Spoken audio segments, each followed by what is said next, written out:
What's your philosophy about you think being in the prep room while you're pregnant? I know there's a ton of variety of different opinions and things that, I mean, some people, they need to do it. That's their obligation, but others have different say. And honestly, I don't know that much about it. So I'd love your opinion on that, Jackie, and what you think and what you've heard over the course of your pregnancy. Well, I think because I mean, I worked with directors who wearing gloves is even an option for them. And I've worked with other people, like at least in school, we're taught head to toe, full PPE Yep. and everything. So I feel like Yep. if you're pretty, you're wearing a mask and you're being safe about that, I see no problem with it. Of course, just Yeah. try to protect yourself as much as possible, but Yeah. other people have just different opinions when it comes to the chemicals themselves, because some people say, it's so fast out of your system. Other people say they like to stay in your system. So it's whatever you Yeah. really want to expose baby to. Yeah, yeah, and that's everyone's own, rights to have their opinion. And it is weird that we have such a variety. Speaking on, behalf of PPE and such, I'm totally with you. I've had funeral directors over my career that gloves aren't really even an option. I remember my grandfather would come out of the prep room eating a sandwich, and it would be Hmm. like, "What are you doing? Like, that's disgusting." But that's the variety, and then you have other people that are in the prep room that are head to toe, like you said, like you would find in mortuary school, and that's the way that they embalm every case, and they're have extra precaution for everything. So it's just interesting that it's not really mandated, and it varies across the board. For me personally, I am somewhere sort of in the middle. Like, I'm gonna wear Hmm. gloves. Trust me on that. I'm wearing Yeah. gloves. But I wear, just my scrubs, and maybe you wear a little apron on top of it, but I don't go too much further than that unless it's a case where it's warranted for Yeah. other purposes most of the time. But it's to each their own. I don't think there's one right reason or wrong reason. I heard someone sent me this article this week about how it was someone's take, someone's opinion that they think formaldehyde is going to be on the wayside, and they're going to be trying different chemicals because of cancer causing things. It Yeah. was very interesting coming from someone I've probably involved like 1,000 plus, definitely 1,000 plus bodies. So it's like Yeah. I've been inhaled plenty of that. I'm not going nowhere. No. How has it been being pregnant as a funeral director? I know you're avoiding the prep room a little bit now, so to speak. You're doing more front office work, things like that. How has the whole journey been for you? And also, congratulations, of course. Thank you.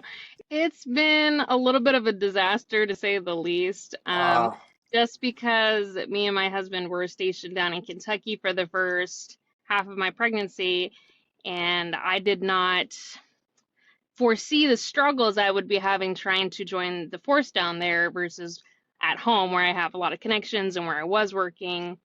uh-huh. But I only thing I could do to get into the field was doing removals, and in early pregnancy it's possible, but it was definitely a struggle, and I never took off from Yeah. down there. I never got apprenticeships. I never got a hold of nobody. And I mean, like I was bugging people. I was doing everything, but it wasn't until I Yeah. came home that I was able to get an internship again. Well, that's good that you were able to find something, and Yeah. I'm surprised by that. It seems like, I mean, at least in my area, and I know a lot of people that we talk to, funeral directors are a premium. Anyone's going to take one, and everyone's begging for them. But Yeah. obviously, different parts of the country, you might have more family-owned, smaller funeral homes where it's just not as easy to get in. Yeah. And that's what I really saw. I ended up working for second largest corporate company to do removals, but even then they were struggling with call volume. They had really nobody down there, and they were also trying to do um, kind of their own removal team, but also integrated corporal removal team. So it was just kind of a disaster. I didn't get any calls. I was helping Yeah. out with moving cremation cases around. But still, it was challenging, especially, it's my first time pregnant and doing all Yeah. of that. It was just a nightmare. I can only imagine. And that's a lot to be doing when you're pregnant. Like, your Yeah. body's dealing with a lot of other stuff, a lot of changes, and then you're moving around the hundreds of boxes. It can't be Yeah. pleasant situation. So what made you move then? Was it then your husband? Then I'm assuming that he got transferred to a different base or something like that. No, he's still at that base. I ended up transferring because I was really struggling with money. And as Yeah. you may know, the Army does not pay well, let alone for two people.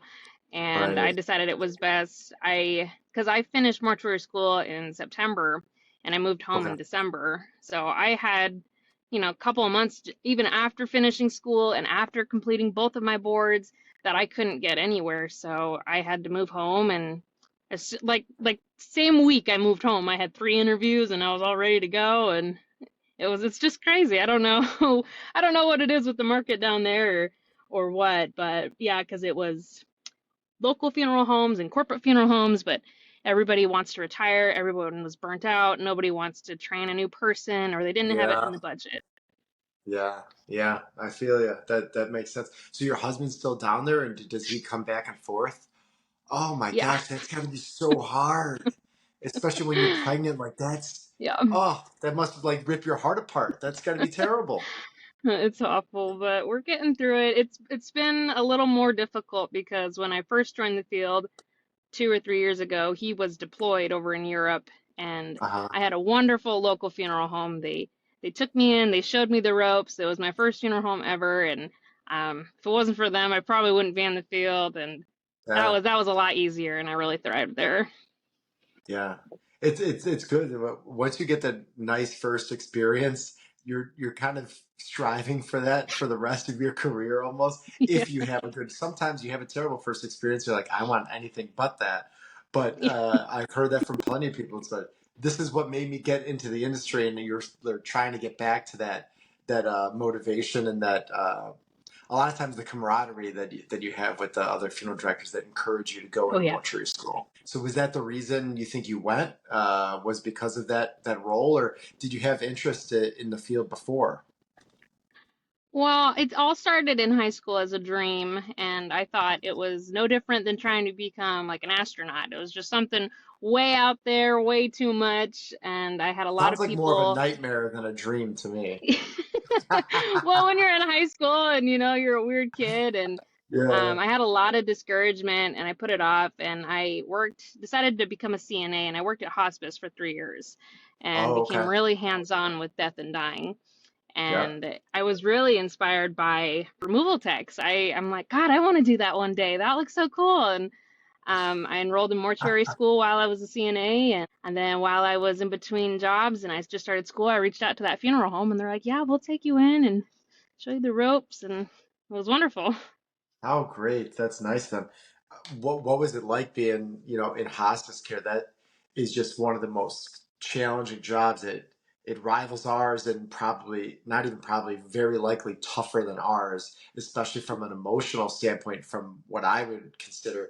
How was that job and uh, what would you say was like the highs and lows of being a hospice nurse? It definitely was comparable because I was doing a lot of hands-on care. That was my job. It wasn't my job to talk to families. It was really just go in, take care of the patient, and be there for them, which I can say is pretty comparable to the prep room. And I really think that's where I thrive. I thrive on hands-on care and physically taking Yeah, care of people. Um, yeah, but I loved it, but it was just so physically demanding. And, it's really weird how they pay CNAs on hospice because it's hourly. So if somebody dies, you lose hours and you lose pay. And it's not really, it doesn't Oh, make a lot of sense because people are meant to die really? on hospice. But That's it's part of really the whole similar game. to, That's what happens. yeah, you'd think they'd have like salary or something, but it's very comparable to being in the prep room where you get this quality time with this person and you get to sit down and Yeah, just work with them. Some people were really there, others were not, and some people can have a conversation, other can't. And I yeah. loved it, but big difference, especially with this field, is just meeting with these families. I didn't do any of that. I didn't handle any of Right. their grief really. Yeah, that's a whole different if you're that's like from going from being just straight prep room to going front of the house. Yeah. That's a huge difference when you're just in there and you're pretty much you and that person that has passed and that is your sole focus then to dealing with families and trying to understand the dynamic, that's extremely different arrangement that you probably went through. Yeah, but it was, I will say this, it did provide a full circle view on things because in Yeah. mortuary school they really talk about, death and dying and, grieving and all of that. And when you're able to be there for a patient in their final moments Mm. and watch the transition. I've watched a lot of people actually die, and it's a very Yeah. transformative experience. And it brings a new light to every decedent you see. It makes it so, you can imagine each one of them having their own lives and their own families and everything Yeah. they went through. Yeah, that's so true. I like to like sometimes I think about it stuff like that often, to be honest with you. Like Hmm. I'll be walking down the street or I'll be driving and I'll just see a person passing by me. 99.999% of people would just like look at that person, not even think twice. But sometimes, maybe I'm weird though. Sometimes I like to think about like that person has their own life and Hmm. stuff that they're going through and stuff that I have no clue about. And they have their own everything. And just like you and I talking, we both have our own lives. We're connecting right now, but it's completely separate and different. It's I don't know. It's I know I'm very that's very philosophical and like out there, but it's something when you go through this industry and you see people die or you deal with people that are dead, you have a little bit of a different perspective, I think, than most other people. Yeah. And I've even met with, removal techs, and they are very burnt out, and it's really hard for them at the end Yeah, of the day to, appreciate. And I know it's a weird way to say you appreciate death, but I do think there is a beauty behind every decedent, and there's a whole life there. And just because they've passed doesn't mean their body is nothing now. It obviously means something to someone. yeah, of But I course. really am thankful I had that hospice experience because I am so much more appreciative of every death and every person that comes into care. And same thing on the other side then. So you're seeing it like you said, Jackie, full circle where you saw someone pass and then you're on the other side of it. So you see that Hmm. transformation, and that's a challenging thing to deal with. What was the worst part about that job, or like the one thing you hated doing, or something that we funeral directors might not really get a grasp on our everyday basis? It is, it was very physically demanding and a lot grosser than I would say than being in the prep room. There Come was, on, give you're it to us. just How so? you're a glorified butt wiper at the end of the day. I mean, you're I changing knew it. 6, 7 diapers a day, and Whew. you're getting covered in stuff, and you're in the Oh, shower room, and it's hot and it's humid, and it's just it got oh, messy. At least in the prep room, there's ventilation, and they're yeah. not going anywhere. They're not running away from you. They're They're not not. squirming on you. But there's something about doing that that is a special person's work that you did, and all nurses and hospice nurses, especially because they're incapable of doing it themselves, and you're doing something that for them that they can't do, like I said, for themselves. And Yeah. there's something really special and really beautiful. As much as it is disgusting, there's something really beautiful about doing that when you look at it from that perspective, because uh, just giving yourself unto others is really important thing to do. Yeah, and I'm just something I'm very grateful I had, the ability to see both sides of, especially going into the Right. prep room. Yeah, yeah. So you saw the people, removal teams coming in, and you're taking people probably on a day-to-day basis, and that sparked a little bit more of that fire for you. What is it Hmm. about transfer services or removals that you find so appealing? And it seems like that might be the route that you would want to go, at least maybe for a bit after your pregnancy. Well, tell us about that. I love doing hands-on care, and I find it a lot more easier at the end of the day than to sit there and write a whole contract for someone and be like, I'm sorry, your mom's dead. Can I have Yeah, $2,000? I yeah, really struggle with that, and I love, as hard. weird as it is, I love the gore and I love seeing the scene and I love being behind the yellow tape. I love being with the police officers. And Mhm. it's really satisfying for the soul at the end of the day, especially as it relates to hospice, it's really similar to me, and that's just where I believe I thrive. And I'm still trying to find my comfort when it comes to directing because I do struggle with handing people that bill at the end of the day. Yeah.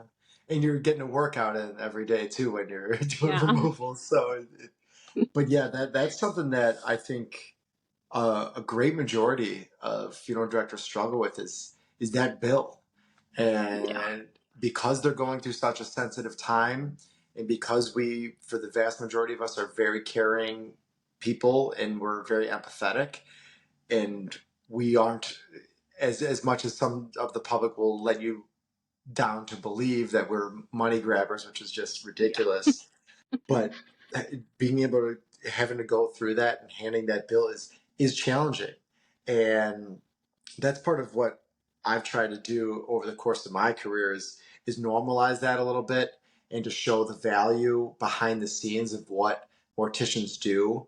Because when people see that and they get a little bit at least of a better grasp, not that they're fully going to get it because we can't tell and show everything for out of their respect of their loved ones, but showing what we do behind the scenes makes it a little bit easier because families are going to know what we're doing. And the same Oh yeah. thing goes from the other side of things. Like we want the family to feel comfortable and we want them to feel at ease and we want them to be uh, energetic almost, not quite, but not so rigid about giving over that payment because we want our them to see the value in what we do. So our services need to be carried out in such a way that they're like, of course I will pay you whatever it takes because Hmm. you're doing something that is really important for my loved one and my family as far as the service. So those are things that you just have to work on. I think it's a challenging thing for people that have met with hundreds and hundreds and thousands of families. It's still hard to get that. But if you try to look at it from this point of view of we're doing something for them that is beautiful and special, and at the same time, we're trying to keep our doors open, we're trying to run a business and help our community and help ourselves and help our own families. That's the way I try to mesh those two so that it works for me, at least. I agree, and I think it can even be go back to mortuary school because we were really taught that we were going to be grief counselors, not so much salesmen, for lack of better terms. Yeah. They want you to learn about, how people grieve and anger and sadness, and yes, there is some of that when there is an emotional breakdown, but majority of your day it's not like that. You're not sitting there, coaching people. You're providing education on your services and what you do and all that stuff, but it's not anything that school could have ever prepared me for. I really don't think so. Mm. It's so hands-on. Yeah. Becoming a funeral director, mortician, being in the prep room, being on services, meeting with families, it's hands-on. And there's nothing that you can really, really do. You could try your hardest during your preparation in school, but it's that hands-on stuff that is gonna make you better at it. And the practice that's going to make you better. And trying to pick up pieces from other people is a big word of advice. Is learn from others, take in what they're saying, and really take it to heart and say, okay, I can learn from other people's mistakes, or I can learn from what people are successful with and make it your own. Yeah, it's not easy, but it does take time and effort and persistence too. Mhm. What about your career now? So you're in Idaho, is that right? You're in Idaho? Yep, I work On the between border? Idaho and Washington. Okay. Tell us about where you're at now and how that experience is with the funeral home that you're currently with and what's going on out there. The funeral home I'm currently with, it's a locally corporate company. They've been around for 100 years or such, and we're having really bad staffing issues. We have a lot of people just getting burnt out and walking out. But right now, I'm kind of helping out on the Idaho side, being unlicensed, and helping on the Washington side as an intern for funeral directing. Um, and it's kind of a mess. We are hoping that we can find a fully licensed sponsor for me in Idaho once baby comes. Then after that, I'll have my sponsor. I'll be a mortician. We'll be all good to go. But Yeah. it's just this uncertainty of we can't even handle our normal caseload kind of thing. And Oh but it's a no. great company. They have beautiful cemeteries out here. The whole staff is just Yeah. awesome. And but there are parts of it because they are more corporate owned that make me miss family home, even when it comes to interacting with families and how Right. paperwork is done. But yeah. Yeah. Yeah, that's interesting. What is it like being on the border? I know of some friends and people I've talked to the podcast. Like I'm in Chicago, but I know people on the north side of Illinois, the northern part of Illinois, that are on the Wisconsin border or Iowa border. And it's very interesting how you need different licensing, and same thing with people all over the country. It doesn't matter where you're at. If you're on one of those cities that are on border on different states, it's a little bit different. So give us the rundown what that's like out there. It's a little bit of a mess just because Yeah. Idaho and Washington are so different. Idaho doesn't Mhm. have just that separate embalmer's license. That's not an option. You have funeral Yeah. directing or mortician, versus in Washington, you have funeral director or embalmer. It does take longer to become an embalmer than it does a funeral director in Washington, but both can be done in Idaho as mortician in half the time. So it's an absolute mess. And then there's residency laws. So if your mortician is not legally living in Idaho, then they can't be your resident mortician. And it's just a disaster. Oh So my even gosh, it's finding people is chaos. just a mess. So, what is your plan then? Like, if it's me, does it work? Like, if I go to school or if I take my boards in Idaho, I can be fully licensed in both, and then just have to transfer it over somehow to what? Like, what is that like? That wow, that sounds So very my messed up. plan is to find that sponsor. Once I get the sponsor, I can, because I legally live in Idaho, I can have 1 year of working under this mortician and have my mortician license. From there, I can then just easily transfer it over to Washington. Unfortunately, that's just not the case for people coming in because you have to have your license active for 5 years before transferring into Idaho. So how they do it is just so This is against the crazy. small market for directors. It's unworkable, and it's a hard field to find people to work for anyways, let alone people who are done with school, who have passed their boards, and who have the proper residency. It's a mess. The hardest part is the 5 years because people drop off Yeah, left and right after three. Like I think the average yeah, lifetime of a lifetime, hilarious, of a funeral director, I think is like 6 or 7 years. I think that's the average length of time. yeah. And to have 5 years is absurd. Man, I just wish that they would be able to standardize this across with the craziness that's gone on in some of the states, like for example Colorado recently, but it's happened all over the country. It would be just such a treat for everyone if we could be like, this is how we do it, and it doesn't matter what state you're in. You don't have to transfer, you don't have to have residency, you don't have to have a separate license. Figure this crap out and just like have it I standard agree. for everyone. Make it easy. God. The only thing that should be different, in my opinion, is state testing for directors. State laws. That's Yeah, the only thing that should vary. I feel like everything else can be the same. right. It would just make our lives much easier, especially for people Hmm. and funeral directors that are on border states like you. That would make it a Yeah. lot easier. What's the game plan after baby comes then? Is your husband moving out there? You going back? What's the plan? We're gonna have to do a couple months, just me and baby by ourselves until dad's out of the army, and then once he's out, the plan is for me to go back to work full time and hopefully get my license between both states active. And I'm hoping to kind of bounce around because my company owns quite a few funeral homes, quite a few pop-up stores, Yeah, storefronts. So I'm hoping to have access to the prep room on a daily basis, but also I understand there's a huge need for directors right now too. So yeah, it's yeah. kind of a mess. I don't know. It's kind of what the future Well, holds, and it seems like you're gonna get an opportunity at least in hope some so. way, shape, or form. Not sure exactly what it's gonna look like, but it seems like they need the help, and Yeah. that's a good thing. That's better than where you were trying to get in the door, your foot in the door. But that's good. Have you seen any? Have you had any good experiences or good story experiences over your career, whether it was on a removal or with a family or in the prep room? Do you have anything that would pique my interest? A lot of messy, gory removals. A lot of them at the end of the day are suicides, and they're really, really tough and they're really Yeah. messy.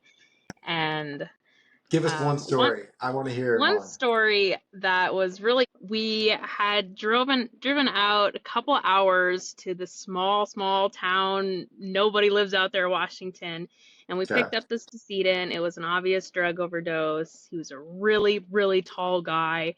We had to end up turning him on the gurney upside down so we can take him out. The whole Oh house was wow. trashed. And it was really sad. I hate it because there was just children's toys everywhere. And it was just Oh like no. really sad. And Horrible. what was weird was a couple weeks later, we got a call for the sibling of this decedent who had passed away. And when it comes to coroners out here, there's quite a shortage. So sometimes our removal techs will fill in for the coroner role. And they're Oh, not educated, in my opinion. They're not really up to status quo when it comes to sure. being a good coroner. Yeah. And he had deemed his cause of death a suicide.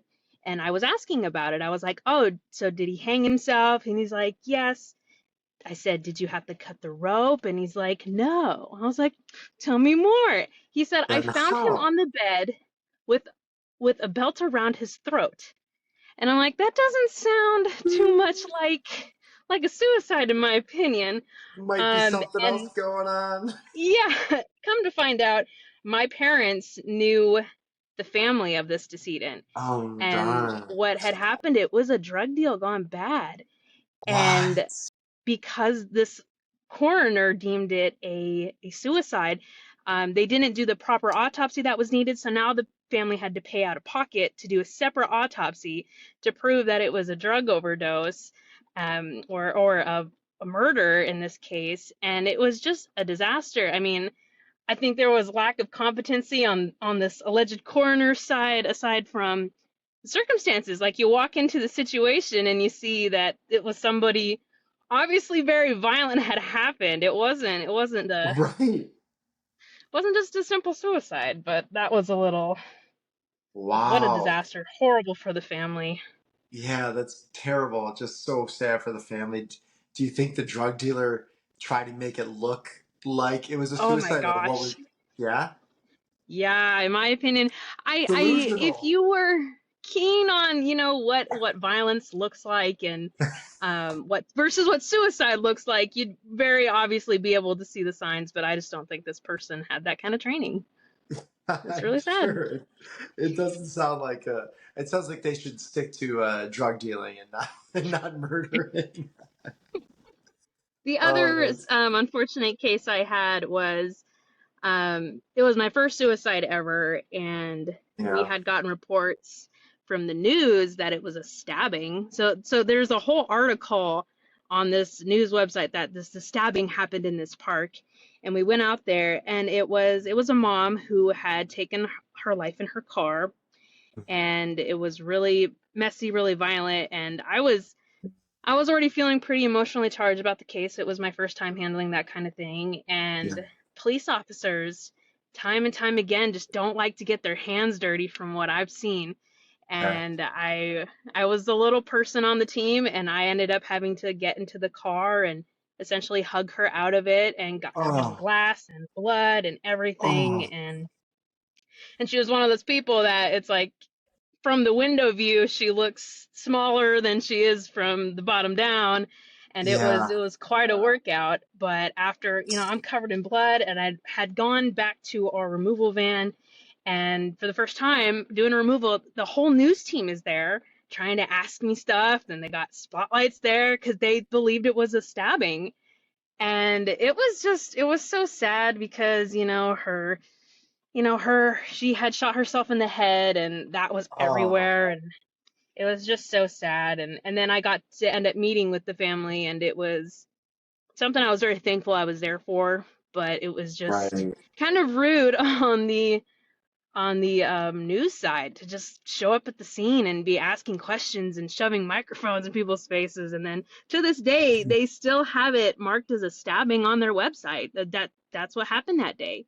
And it's like, well, it's good that they don't know for the sake of the family, but it's also, it's just horrible that the news team is like, just anything we'll take. Right. They just want that story and they flock Yeah, to it like flies. So yeah. did you get a quote in the paper? Are you famous?